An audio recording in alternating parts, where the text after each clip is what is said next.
Patuloy ding nagtatrabaho si Marites sa nasabing institusyon bilang isang opisyal na nangangalaga sa kalusugan at kapakanan ng bawat persons deprived of liberty. Ilalagnat ka ba? Patingin. Hindi pa naman masyado, pero mabuti pa. Uminom ka na muna nito. Baka sakaling bumuting pakiramdam mo, ha? O kayo, ha? Basta mamaya sa clinic, sabihin nyo kay doktor kung ano man yung nararamdaman nyo, ha? Yes, ma'am! Ano nangyari dito? May sakit ba? Puyat lang. Puyat. O, sige, hayaan nyo na siyang makabawi. Makatulog muna. Sige. O kayo, kamusta? Okay, uy, dami na niya na. Tingin nga nito. Ayan, oo. Ayan, ha? Sige, galingan nyo, ha? Sa health po kami, chief health, tapos chief supervisor.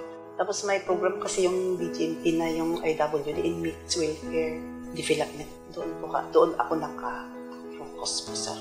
Marami pa ang mga naipatupad na programa si Attorney Kenneth Biding sa BJMP, tulad ng infrastructure, developmental activities, livelihood, literacy or educational program, religious and sports activities, at iba pang community services. Mga programang naging kapaki-pakinabang para sa lahat. Mayroon tayong marami tayong livelihood dito, pero ang pinakamalaki dyan yung basket making. And then per piece yan, to be actual, mayroon silang binibigay na certain amount per piece. So halimbawa pag 15 pesos yung isa, pupunta talaga sa working inmate yun. 100%. So kung ilan yung ibinigay ng company na sweldo ng bilanggo, talagang marireceive niya lahat yan. 100%. Although sa kwan natin, sa policy nga natin, mayroon tayong mathematical quantity sharing. Pero hindi ko ina-apply kasi yan nga lang ang trabaho nila, tapos makikihati ka pa. Sa isang PDL natin, isang inmate, kumikita din naman siya ng minimum of 100 pesos a day. Kung wala tayong ganyan na mga livelihood dito sa loob, kahit maghapon nakaupo ang mga bilanggo, hindi naman nila mapulot kahit 10 piso.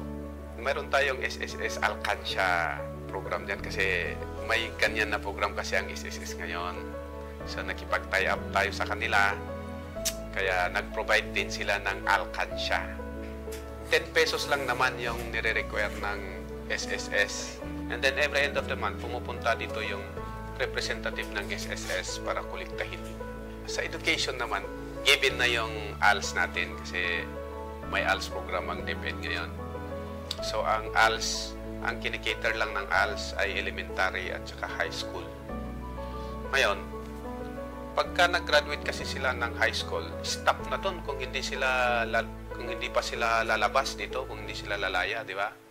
So, nakipag-tie up ulit tayo sa isang university dito para magbigay kahit kung ano lang ang kaya nilang ibigay na kahit vocational na college course para may continuity. Para kung titignan mo yung picture, elementary, high school, at saka college. So paglabas dito, kumpleto na yan, nagiging professional na yan. Nais ni Attorney Kenneth Biding na mabigyan muli ng karapatang makaboto ng magiging leader ng bansa ang mga inmates at i-exercise ang kanilang karapatang bumoto. Most of the inmates na nasa kustodiya ng BJMP, mga 99% ay qualified to vote yan kasi hindi pa naman sila sentensyado. Detention prisoners pa lang naman ang mga ito. Yun nga lang, kailangan mong kumuha ng court order para dalhin doon at kailangan mong siyempre ang problema doon i-secure mo sila. Gusto niyo bang i-exercise yung karapatan niyo na ihalal yung leader na nais niyo? Kung gayon ay magsusumite tayo ng operating procedure sa korte. Ngayon, kung sakaling pagbigyan tayo, malaya kayo makakaboto. Ngayon, I need assurance from you. Kung sakali lang na katigan nga tayo, no? Ang gusto ko, walang magpaplano o gagawa ng masama. Dapat lahat susunod sa alituntunin. At napagtagumpayan nga ni Attorney Kenneth Biding ng pagbigyan ng korte ang kanyang hiling matapos makapagsumite ng mga kailangang dokumento. So, Yan ang first time. First time na sinubukan ko. Tapos, nag-request ako kay Governor ng bus. Kasi yan ang estratehiya. Kung yung maliliit kasi, delikado. During that election period, successful naman. Nakaboto lahat sila. Kasi ang mga bilang ko, kung pinagkausapin mo din ng maayos yan, at alam nilang para sa'yo yung ginagawa mo, hindi naman mag-iisip ang mga yan. Nang makagawa ng circular ang COMELEC, nagkaroon ng registration mismo at napapayag ang COMELEC na dalhin ng machine mismo sa loob ng BJMP at naipatupad ito nationwide. Gumawa ang COMELEC ng circular. Unti-unting na-improve hanggat nagkaroon ng registration dito sa loob ng bilangguan. Pupunta yung COMELEC dito sa loob, magpaparegister, magpapavalidate. Hanggat nagkaroon ng resolution ng COMELEC, pwede nang bumoto dito mismo. Marami pang panukala ang nais ipatupad ni Jail Superintendent Attorney Kenneth Biding. At sa kabila ng pagsisikap niya maisaayos at mapabuti ang pinaglilingkurang BJMP na maging magandang ehemplo at tinutularan na ngayon ng iba, umaasa pa rin siyang makamit ang kanyang mithiing mapabuti pa ang institusyong napamahal na sa kanya. Hindi kaila sa lahat ang pagiging abogado ni Jail Superintendent Kenneth Biding. May puso para sa may hirap dahil laking mahirap, handang nagserbisyo para sa lahat. Nung kakawardin lang ako sa San Carlos, yan ang lagi kong ginagawa bilang abogado din. Ito yung isang pangako ko din, na makapagbigay ng kahit konting yung makakaya ko sa mga bilanggo. Sa ngayon, maigting ang pagtutok ni Attorney Kenneth Biding sa illegal drugs sa loob at labas man ng Dagupan City Jail. Hindi lang naman dito sa Dagupan, actually buong region niya. Ang dami nating ginawa dyan. So, meron tayong random at saka regular greyhound. Yan yung Upland Galugan na sinasabi nila.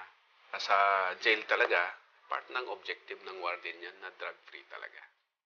At dahil sa kanyang ipinamalas na kakayahan, talino at husay na pagseserbisyo, humakot ng iba't ibang parangal. 2015 Best City Jail Nationwide, 2016 Best City Jail Warden, 2017 both Best City Jail Nationwide and Best City Jail Warden, at muli ngayong taon bilang Best City Warden at Best City Jail Nationwide.